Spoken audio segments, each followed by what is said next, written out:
It's great to be back here in Germany again and to be here with all of you today.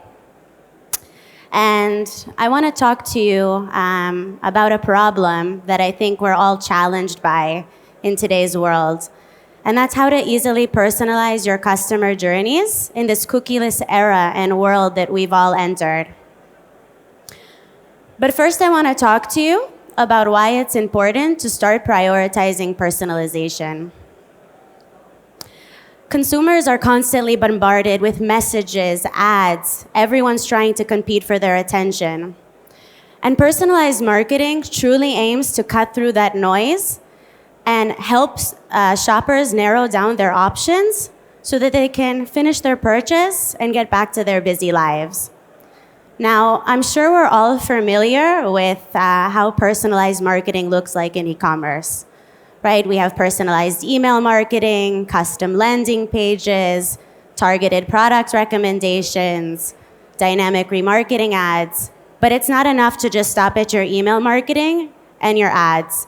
It's important to look at on-site personalization because every visitor that enters your site has a different degree of intent. Some might be on the fence. Some might have a high intent to purchase. And it's important to strike while the iron's hot, while they're on the site, to deliver these personalized experiences that we want. And we all know that when we treat our customers with a one-size-fits-all approach, it can lead to eroded margins, loss of revenue, and you may harm your brand perception at the same time. In the beginning of the year, we ran a survey with Microsoft to understand the top priorities and challenges of e-commerce leaders today. And as you can see, on-site personalization was part of the top three on-site CRO strategies to increase conversions in 2022.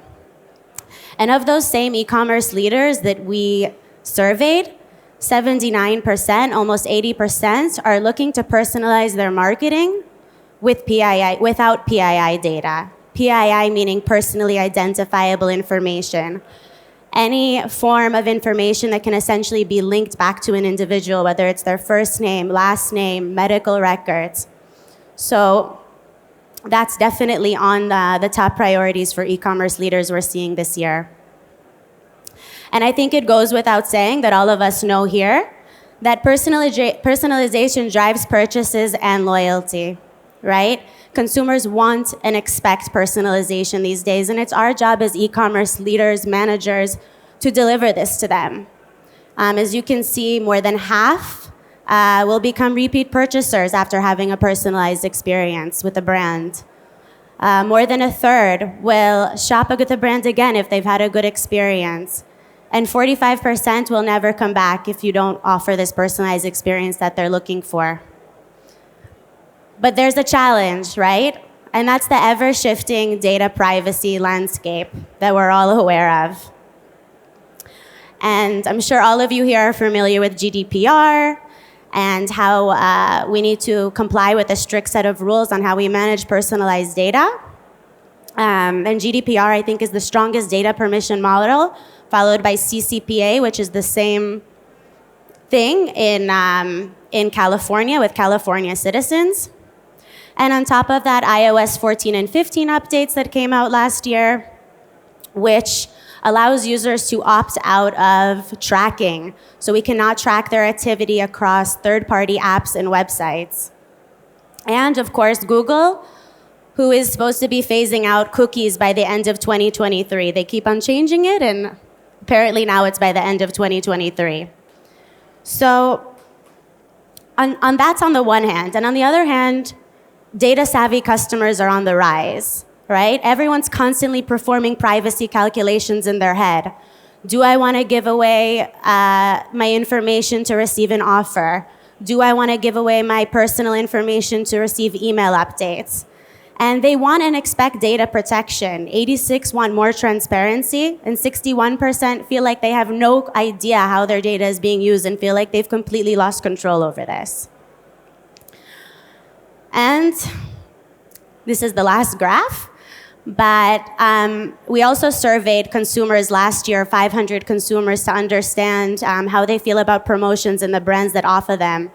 And a lot are reluctant to share their personal information for a promotion and to receive specific offers. Only 23% are actually willing to give it away. 49% will sometimes, 13% rarely, and 15% will never. So what can we do now that we understand that it's getting even harder to collect first-party data and we can't rely on third-party data anymore? What are our options? Well, it's time to say hello to intent-based marketing. With intent-based marketing, we analyze non-PII data. So again, any information that can't be linked back to a certain individual to understand their level of intent within the session. And this is all accessed on the spot once they enter the website. It's completely anonymized, and it's also great for first-time and anonymous visitors.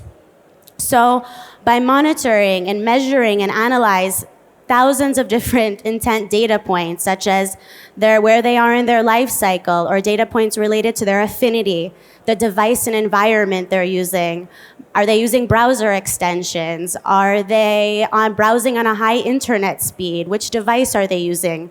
We can analyze all of these different data points and truly understand their level of intent and deliver these hyper meaningful experiences that they want and crave.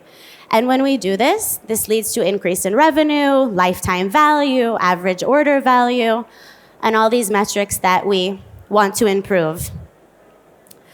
But it's also important to understand that intent signals change over time, and that's why it's important to look at it on a session basis, right?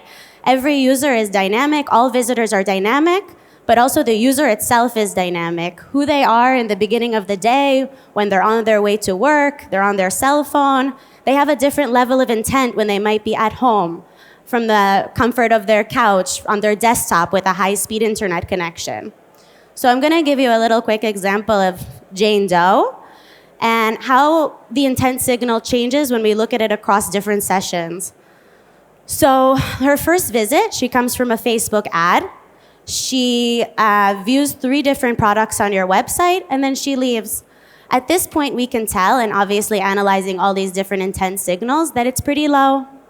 She is in the information gathering stage. She does not have a high intent to purchase right now. And then she leaves. She comes back for a second visit after 4 days of gathering information, and she searches for the product that she wants on Google search, and she lands exactly on your product page on your website. She spends 10 seconds on this page, she adds it to the cart, and then she leaves. At this point, we can tell that her level of intent is quite high. She then comes back for a third visit after being served a Google remarketing ad, and she bounces after 3 seconds. So her level of intent now decreases back to medium. But then she comes back for a fourth visit after she's just engaged with your brand 3 different times, and she's aware of your brand. She searches for your brand in Google. She views the product page and the cart page. At that moment, her level of intent bounces back up to high. And I want to give you guys another example, specifically when it comes to promotions. Let's say we have 2 people shopping on a children's website for children clothing and whatnot. So we have Pat, he's a retired grandparent, and he's searching for a gift for his grandchild that's about to be born, and he's shopping from his desktop. And then we have Lindsay, she's a parent, and she's on her phone, and she's looking for a gift for her 2-year-old while she's on her lunch break. So this is what the user experience would look like if we didn't tailor it based on intent, right? Both of them would land on the website. They would begin to click around. They would both be served with some generic pop-up 10 to 15 seconds after they've entered the site. They click it out because it's not relevant at that time. It's way too soon in the journey to present this, yet we're all presenting it 10 to 15 seconds after they come to the website. They add products to the cart. They get distracted or feel unsure, and then they leave. But here's what the user experience would look like if we actually tailored it based on intent. So for Pat, he lands on the website, he browses a few pages, he takes the gift finder quiz, he's not sure what he wants to purchase, he lands on another product page, adds the item to the cart, He visits the cart page, sees the subtotal. We can see that he's a little bit too long in the cart page. We can see his level of hesitation, right? And then we serve him with a 10% discount, the minimum discount that Pat needs, specifically Pat, to convert, right? Before he goes back to Google and starts to look for other products, and then checks out. And the same for Lindsay. Her buyer journey looks a little bit different. She lands on the website, she browses a few pages, she adds products to cart, she checks and notices that she only has 20 minutes left before she has to get back to work, right? Adds one more product to the cart, and then we serve her with a free shipping, the exact offer that Lindsay specifically needed in order to convert. And with a countdown timer, because we know that there's a sense of urgency here. She needs to get back to her busy life, and she has a short amount of time. And she checks out before returning back to work. I also want to give you another example of two personas that are completely the same, right? We have Mike and we have Adam. They're both 41. They're both from Montana. They're both contractors, first-time visitors on the site, and both in the consideration stage in their journey. But this is what the user experience would look like if we looked at them based on their level of intent, right? We can see Mark's purchase intention is high. He's familiar with the brand already. And his price sensitivity is low. And we have Adam, and his purchase intention is low. He doesn't know the brand, but his price sensitivity is really high.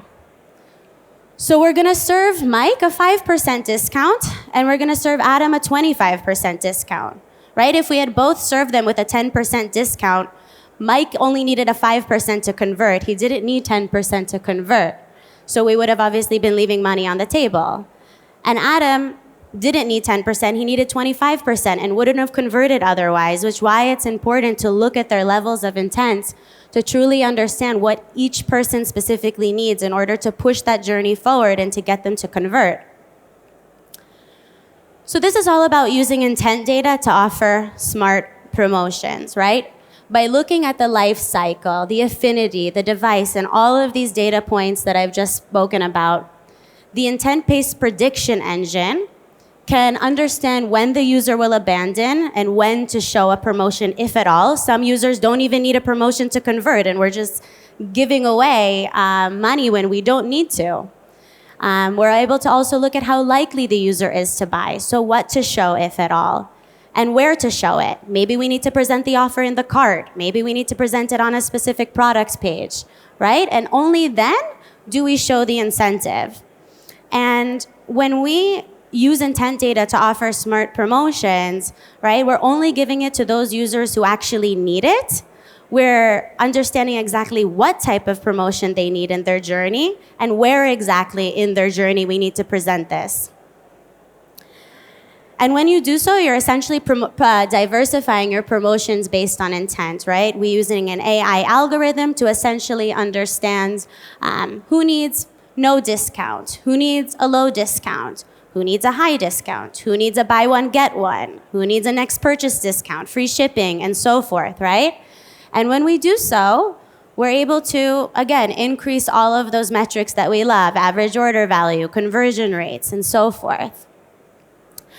And I want to also provide you with another case study. I'm not allowed to say the name of this retailer, but it's a very big fashion retailer in the US. And what we did was we looked at all of their non-PII data to truly understand where we could move the needle when it comes to their website activity. And we noticed that visitors with ad blockers convert at a higher rate and have lower bounce rates than those without ad blockers. That accounts for 15% of their visitors. And you might be asking, well, what can I do with this data? Great, they have ad blockers installed. Well, you can actually do a lot. You can drive these users to join as VIP members or your loyalty program. We understand that they are high converting. They are a great audience. So maybe invite them to your VIP membership, loyalty program. You can also retarget these group of users with email marketing campaigns, right? These users don't want to be distracted by pop-ups and ads. So find them somewhere else in their journey via email or any other sort of way, potentially even your ads. And you can personalize their site experience with relevant embedded content, right? Embed the content, no pop-ups. These users don't like that. I'm going to show you another example of when it comes to shopping extensions. We found that shopping extensions was a really high driver of churn rates on the registration or account creation page. So these users are using shopping extensions such as Honey, Rakuten, Ebates, right? And they churn at a higher rate. So what else can we do with this? Well, we can increase registrations by blocking these shopping extensions from appearing on the registration page. We can provide visitors who have shopping extensions with an alternative registration flow. And we can also provide these visitors with a discount promotion because we know those who use shopping extensions are price sensitive, they're bargain hunters, they're on the lookout for a great deal. Why not offer that to them? And visitors with a weak network strength also had trouble converting. So that accounted actually for 38% of their visitors, which is an extremely, extremely high amount. So what might you be able to do here? Well, you could provide them with a lighter weight experience. Of course, this might require more development, but you can provide a lighter weight version of your site with less assets that essentially need to load that impact the loading time. And I think I'm running a little bit quickly through this, but I also wanted to kind of end with a little bit of a story about the Gordian knot. Maybe some of you know it, maybe some of you don't. But I think it was in 300 BC. Alexander the Great marched into the capital in modern-day Turkey, Fijian, and he came across a wagon that was tied with a really, really, really intricate knot. And an oracle said that whoever was able to untie this knot would become ruler of all of Asia. And Alexander the Great comes to the knot. He tries to pull the knot, and he can't do it, and it's getting really frustrated.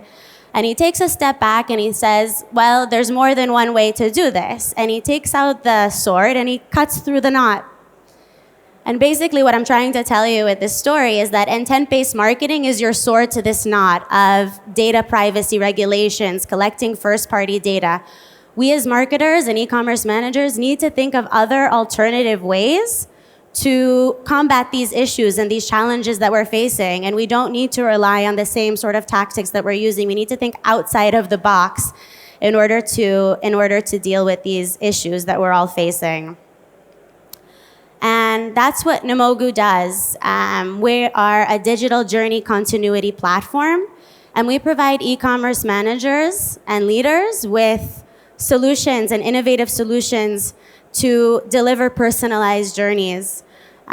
We have our flagship product, Customer Journey OS, which allows you to essentially orchestrate, act, and manage all journey data in real time. You can connect all of your tools and all of your data. We then supercharge it with our AI data based on billions of different sessions with users. You can explore insights and correlations and activate these segments across your various tools.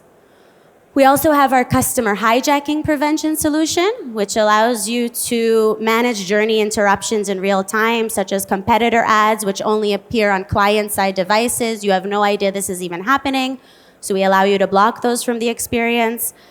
And we also allow you to manage shopping extensions, to block or allow shopping extensions on your website. And our customer engagement solutions, I touched mainly on this around intent-based promotions, which allows you to deliver intent-based promotions in real time and the minimum incentive needed to deliver, to push these journeys forward. As well as our personalized email and SMS solutions, which allow you to re-engage customers in their journey, because we all know that the journey doesn't stop on site. They're also off-site, and we need to re-engage them, bring them back to the site, and tailor their journeys accordingly. So I want to thank you all for being here with me today. Please feel free to connect with me on LinkedIn or stop by our booth, EBE22, and we'd be glad to show you how we can help you personalize your customer journeys.